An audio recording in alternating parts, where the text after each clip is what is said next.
What's good with YouTube? Y'all already know Big Flacco with a comics perspective, and I'm gonna slide on through with a little bit of energy. Please hit the like, subscribe, comment, do all those things to help support this channel, and hit that bell notification for future fire content.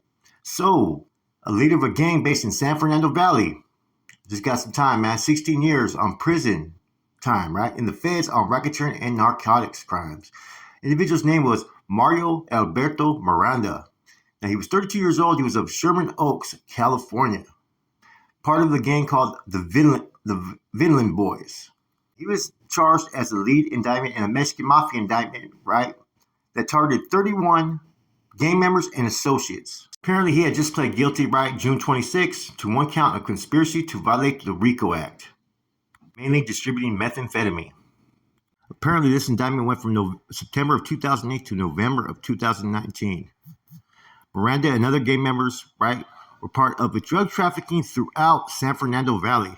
So basically, this was this individual's territory. So basically, he operated as the gang's drug supplier and shot caller who managed drug and firearm stash houses and extorted drug dealers who operated in the areas that were under the gang's control.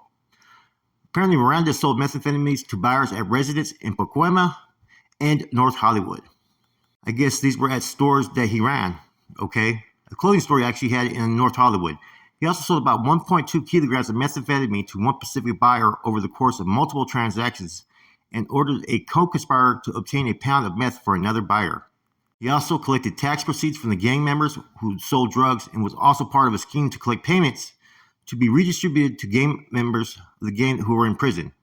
He also ran 2 illegal marijuana grow houses in Antelope Valley with dozens of illegal marijuana plants totaling more than 300 pounds. So this dude, like I said, was extremely active. Now, the DOJ said Miranda helped organize meetings among gang members, including one such meeting at Panorama City restaurant in March of 2016 and January 17th, meeting at the home in Sun Valley.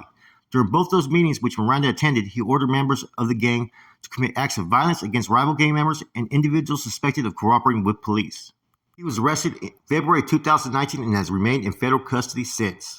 As part of the grand jury indictment, federal prosecutors have secured 30 guilty pleas related to the gang, including 19 convictions that resulted in prison sentences of at least 10 years.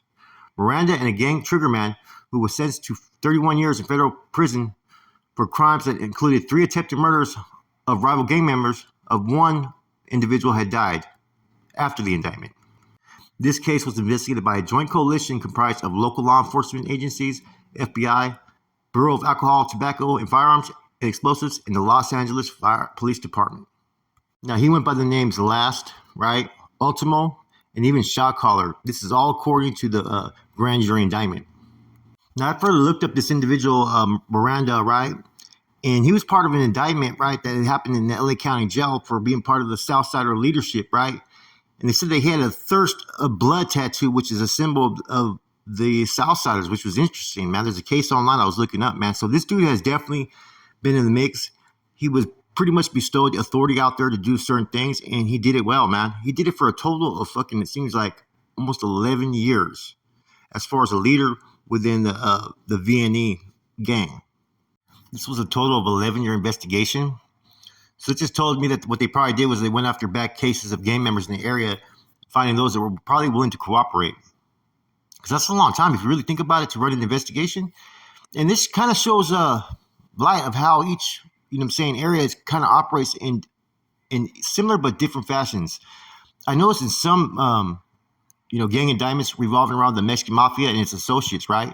Lately, they have not been going after the members in these indictments, it seems. It seems like they've been just going after those that are on the streets, that are acting in the court, that are acting as a boss per the Mexican Mafia member that they're, under. Now, apparently, he was involved in a lot of shit, from stash houses to drug trafficking. He was involved in one established legal business where he worked, right, in North Hollywood. And he also had the illicit ventures going as far as growing fucking marijuana. So this dude had his hands in everything, including the taxing. So everything went through him and was funneled through him. Now, either he was a part or was the one that was enforcing stuff before he went to jail in this case, out there when he was in the county jail, on what they were calling the Southside rules, which were basically some rules that were structured for all Southsiders to comply with, and would have different expectations whether you're a resident, bicycle, or Southsider. There's an interesting case that's online regarding, some of the brigadas, a couple of hits that happened that were all, circle around individuals that he was associated with, including he's in that indictment. As we know, Michael Torres, Mosca, was running the county jail for a long time, as well as San Fernando Valley. So I'm wondering how much influence did this individual, or did he even report to Mosca? Or was there another fucking Emeto that was out there doing business in the similar area? Like that has happened. Now, what happens when the fallout of one is killed? Usually there's a whole new person who comes, right, to take over that territory and to get the taxes. What does that leave with the manpower that were working in the previous individual? A lot of times they all get fucking crossed up. Not always, but sometimes they get all crossed up. So I'm kind of interested. It's kind of interesting that this guy's been down. So either he was probably reporting to one of Mosca's people, or he was reporting directly to Mosca. Now, bear in mind, he was also in the county jail when they were when they had established the Southside rules, and when they were doing a lot of stuff in there, and there was a lot of calls, a lot of hits, a lot of pigadas. He was indicted in a whole other case, Miranda was, or Ultimo, as they call him. The interesting thing when I look at all these different Mexican Mafia cases, right, is how much free will that the gang members are given to pretty much run their operations. As long as money's coming in, they're reporting everything. Whereas the NF, right, you basically have someone who's out there who's in control of that area, and pretty much the trickle effect goes more to the tops. You'll have regiment banks and whatnot, and that member is supposed to actually, find the finances to invest in legal ventures, right? Not just illegal stuff. But it's almost like these gang members are given the responsibility for these hoods, right? Almost like if they're a regiment commander. They start to tax, they start to move dope, they start to do fucking all the stuff that a regiment, right, does up north, these gangs do for the Mexican Mafia. Now, and before it was kind of an option how far you were involved as far as up north, right? Now it's almost mandatory that everybody's involved or every hood's kicking in. So when I see what the Mexican Mafia has done down south to control its areas, I see the Nuestra Familia has pretty much mirrored that, or at least those in the state. Before, when I was out there in the streets, right, not everybody had to function. A lot of people didn't function. San Jose, a city of 1 million people, you're lucky to have over 20 people that are out there actually functioning out there in the streets, full force.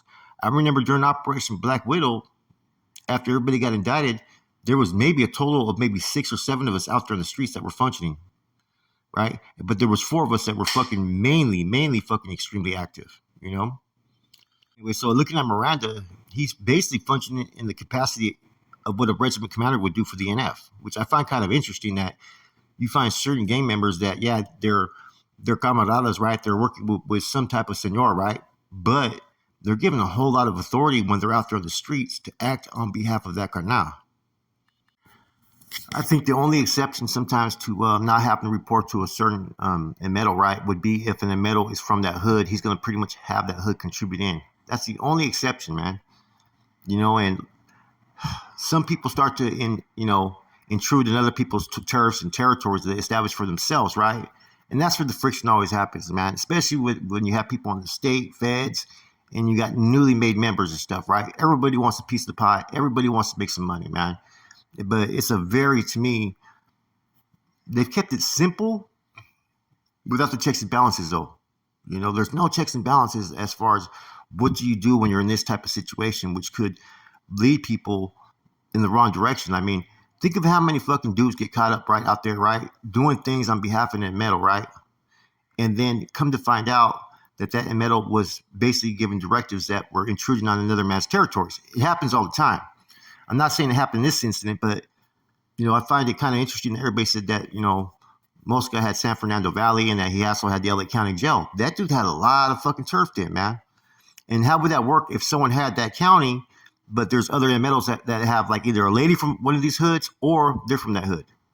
I would have to believe that there would have to be a little bit of a, territory rights broken up a little bit. That's just my assumption. Anyways, all they need is one conspiracy indictment in a Rico case, right? And you're looking at that 30 plus years every fucking time. And like I said, most of these people got 10 plus years. And some were involved more than others. But the thing is, if you have any involvement with any type of criminal enterprise or organizations, the RICO Act is going to come after you, period. We've seen it time and time again, man. You know, you could just be taking something from point A to point B, and next thing you know, you're looking at fucking like 5-8 years for fucking assisting the fucking regiment or assisting the fucking Mexican Mafia. It's crazy how the feds have been able to change things within 22 years. You know, the Operation Black Widow, you know what I'm saying, changed a lot of things. They seen what other gangs were doing. Then next you know, you had other indictments that came, and then more indictments. So now the feds have basically built this system on how they indict street gangs by associating them with the prison gangs. So no matter what's going on out there with the Southside Value or Northern Value, it's going to be pegged as a NF fucking activity. Point blank. With that said, man, food for thought. It's your boy Flacco. I'm gone.